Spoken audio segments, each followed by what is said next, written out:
जैसे समुद्र के नजदीक जाएं तो समुद्र बड़ा सुंदर लगता है, बड़ा प्यारा लगता है। ठंडी ठंडी हवा, विशाल नीले बादल के नीचे नीला समुद्र, बड़ा सुंदर लगता है। लेकिन जितना ज्यादा करीब जाओगे उतना खतरनाक भी है। एक लहर लेकर चली गई आपको तो फिर जय राम जी की करके छोड़ेगी। अर्थ है या तो बची जाओगे या मरी जाओगे महाराज। समुद्र दिखने में जितना सुंदर है, करीब जाओगे तो एक लोटा भर के पानी भी नहीं पी सकते, कड़वा है, तुरंत आपको मुंह से बाहर करना पड़ेगा। कहने का अर्थ है ये संसार भी ऐसा ही है महाराज। दिखने में बड़ा खूबसूरत है, बड़ा आकर्षण है, बड़ा अट्रैक्शन है। हर चीज को देखकर लगता है अरे ये मिल जाए तो सबसे बड़ी खुशी है, ये मिल जाए तो सबसे बड़ी खुशी है। इसलिए तो बड़े बड़े होर्डिंग पे विज्ञापन लगाए जाते हैं, बड़े बड़े कपड़े, बड़े बड़े फोन। अभी नया कोई फोन आया हो तो उसका एडवर्टाइजमेंट पहले चालू हो जाएगा और लोग इतने स्माइल वाले चेहरे के साथ फोन का दिखाएंगे जिससे आपको लगे कि ये वाला मॉडल मिल गया ना तो आप खुश हो जाओगे, मतलब आनंद आ जाएगा जीवन में। हर चीज, वस्त्र हो, कोई जीवन के लिए उपयोगी टूल्स हो, गैजेट्स हो, जो भी साधन हो आज के युग के, जैसे ही मिलता है कुछ दिन आनंद मिलता है। कब तक आनंद मिलता है? जब तक आपका मन वहां उस वस्तु में ठहरा। मन की बात है। जैसे ही मन वहां से अस्थिर हुआ, आपको वो चीज सुख नहीं दे सकती। देखो, हम सभी बनने में लगे हुए हैं, बचपन से लेकर के और मृत्यु पर्यंत तक हम सिर्फ बनते ही जाएंगे। अगर हम पढ़े लिखे नहीं हैं तो मुझे डिग्री लेनी है, मुझे ये बनना है, मुझे ये बनना है, मुझे अमीर बनना है, मुझे प्रतिष्ठित बनना है, मुझे समाज में कुछ नाम रोशन करना है, सम्मान प्राप्त करना है। ये सब क्या है? बनना ही तो है। दूसरों के सामने, परिवार के सामने, अपने आप में अपने व्यक्तित्व का निर्माण करना, ये सब बनना ही है। पर बनने में खुशी है क्या? नहीं, व्यक्ति यही भूल जाता है। बनने में खुशी तब होगी जब आपका जो अस्तित्व है, जिसको आप लेके चल रहे हैं, जो मैं है, उसको स्थिरता मिले। कहने का अर्थ है मन बनने में लगा हुआ, बिकमिंग बिकमिंग बिकमिंग, और हम बीइंग में रहना भूल गए, क्षण में। यदि आप इस क्षण, इसी समय, ये जो जीवन चल रहा है, ये जो सांसें चल रही हैं, ये जो प्रभु ने अभी आपको सब कुछ दिया है, उसके लिए आनंदित हो जाएं, उसको समझें कि आपको क्या क्या मिला है जो बाकियों को नहीं मिला। वो स्थिरता ही आपको आनंद देती है, वही सुख देती है।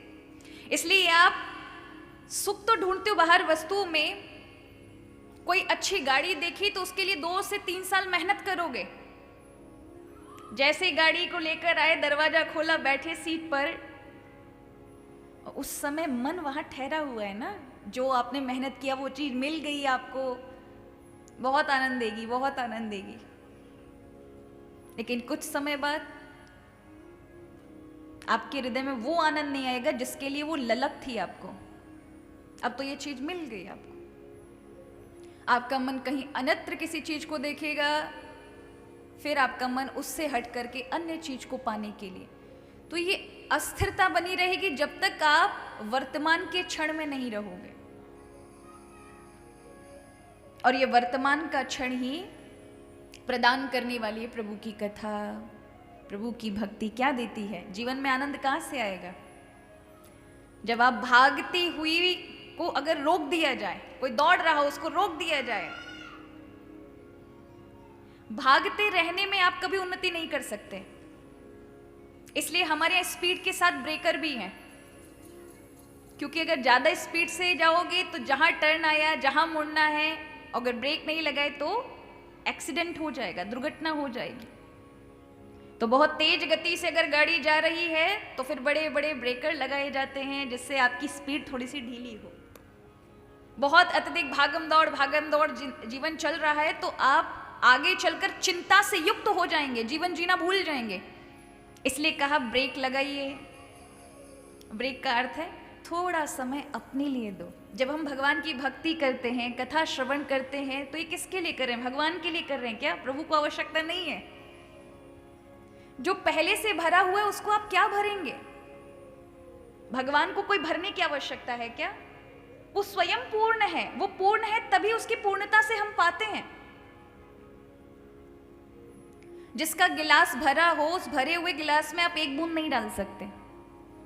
हाँ, वो भरा हुआ गिलास आप खालियों को जरूर भर सकता है।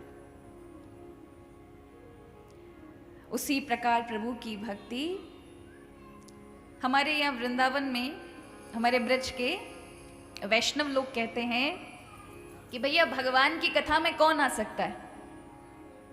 आप जो यहाँ बैठे हैं ना, ये क्या अपने बल से बैठे हैं? बोले नहीं। बोले जिसको भगवान चुनते हैं, यानी भगवान ने जिसका चयन कर लिया, भैया ये मेरी कथा में आए, वही कथा में आ सकता है।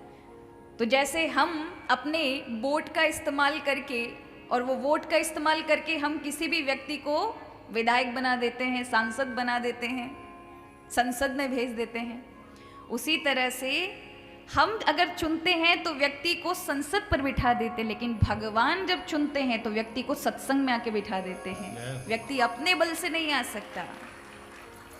इसलिए जीवन में कुछ चीजें हैं जो प्राय भगवान के ऊपर ही हैं। इसलिए कहा कि 6 चीजें भगवान के हाथ में है। लाभ, हानि, जीवन, मरण, यश, अपयश, विधिहात। लाभ माने प्रॉफिट, वो आपके हाथ में नहीं है। आप कर्म करिए, कर्म में अपना ध्यान होना चाहिए। फल क्या मिलेगा? सब चाहते तो लाभ ही हैं, कोई हानि नहीं चाहता, कोई लॉस नहीं चाहता, सब प्रॉफिट ही चाहते हैं, लाभ मिलना चाहिए। पर क्या पक्की गारंटी आप जो काम करने जा रहे हो उसका फल लाभ होगा? लेकिन यदि आपने फल पर चिंता कर ली तो अपना कर्म नहीं कर पाओगे। इसलिए भगवान कहते कर्मण्या वाधिकारस्ते मां फलेषु कदाचन। कर्म पर आपका अधिकार है, कर्म पर 100% अपनी ऊर्जा लगाइए। ऐसे समझिए, आपके यहाँ होती है कि नहीं होती, पहले बड़ा खेल इत्यादि में लोग दौड़ का खेल खेलते थे, दौड़ लगाई जाती थी। तो आपने देखा होगा जो दौड़ रहे होते हैं ना, वो कभी एक दूसरे को नहीं देखते, वो सिर्फ अपनी ही लाइन को देखते हैं। उनको ज्यादा से ज्यादा दौड़ना है, सबसे आगे दौड़ना है। अगर वो ये देखने में लगा देना कि कौन मेरे से ज्यादा और कौन मेरे से पीछे, तो वो अपनी दौड़ में पीछे रह जाएगा।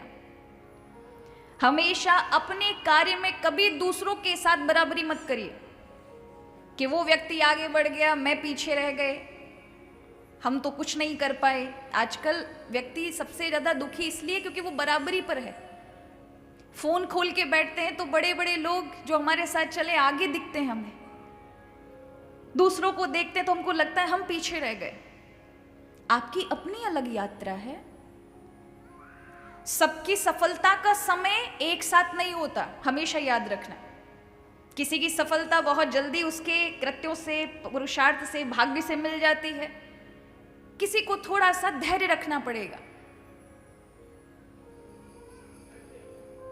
पर घबराना नहीं चाहिए। इसलिए अपनी दौड़ हमेशा पूरी ऊर्जा के साथ यानी कर्म करना चाहिए। दूसरों को मत देखो कौन क्या कर रहा है, कौन कितना आगे बढ़ गया, आप भी बढ़ेंगे, धैर्य रखें।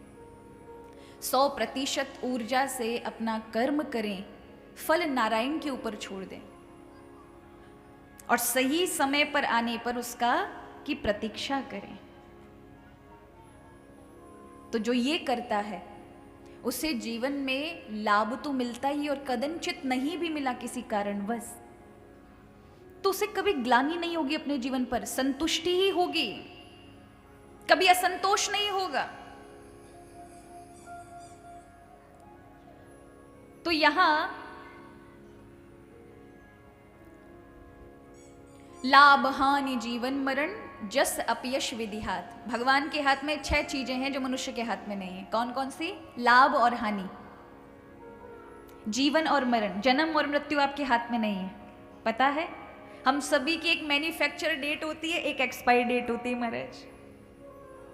जन्म वाली डेट तो सभी को पता है, इसलिए जन्मदिन मना लेते हो, भैया हमारा ये दिन जन्मदिन है, हमारा ये दिन जन्मदिन है, बड़े खुश हो जाते हो, लेकिन एक्सपायरी डेट कौन सी है किसी को पता नहीं है, लेकिन वो परमात्मा को पता है जिसने हमें भेजा है।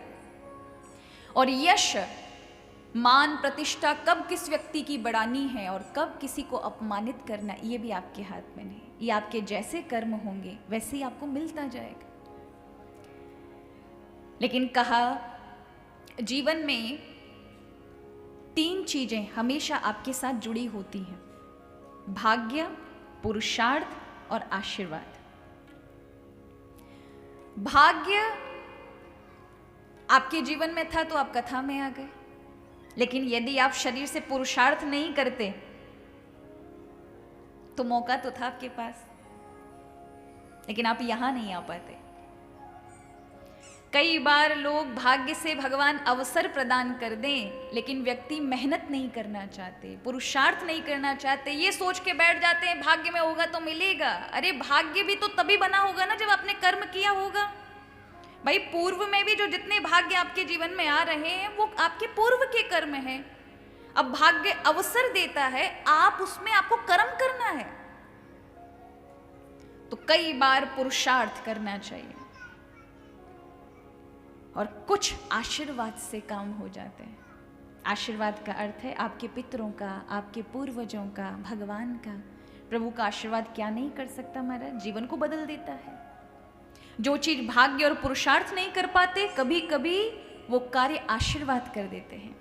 और ये आप सभी ने अपने व्यक्तिगत जीवन में देखा होगा, अनुभव किया होगा कि कई चीजें आपको भाग्य से मिली हैं, कई चीजें आपको पुरुषार्थ से, मेहनत से मिली हैं, और कई चीजें आपको बड़ों के आशीर्वाद और भगवान के आशीर्वाद से जीवन में मिली हैं। इन तीनों के समावेश से जीवन चलता है।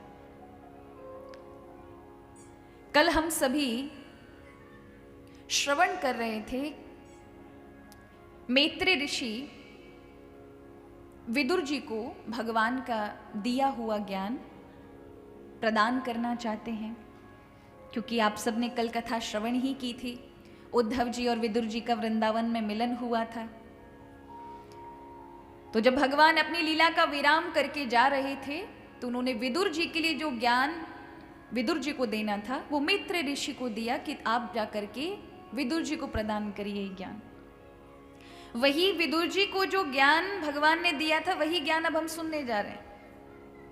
तो विदुर जी ने प्रश्न किया मैत्रेय ऋषि से, महाराज मेरे मन में एक बड़ा प्रश्न है, लोग सुख चाहते हैं लेकिन बदले में लोगों को दुख क्यों मिलता है? लोग आशा केवल सुख की करते हैं, जीवन में सिर्फ व्यक्ति आनंद ही चाहता है, लेकिन उसे ना चाहते हुए भी दुख का सामना क्यों करना पड़ता है? ये ऐसा विरोधी, इच्छाओं के विरोधी वाला संसार क्यों है? मतलब हम चाहते कुछ है, हमारी इच्छाएं कुछ है, लेकिन अगेंस्ट होता है हमारे। कई चीजें हमारी इच्छा के अनुरूप नहीं होती। एक व्यक्ति है, मरना चाह रहा है संसार से, 3री मंजिल पर जाकर के कूदा, वो तो मरा नहीं, नीचे मारा ढकेल पर, आलू ले लो, भिंडी ले लो, उस पर जाके गिरा।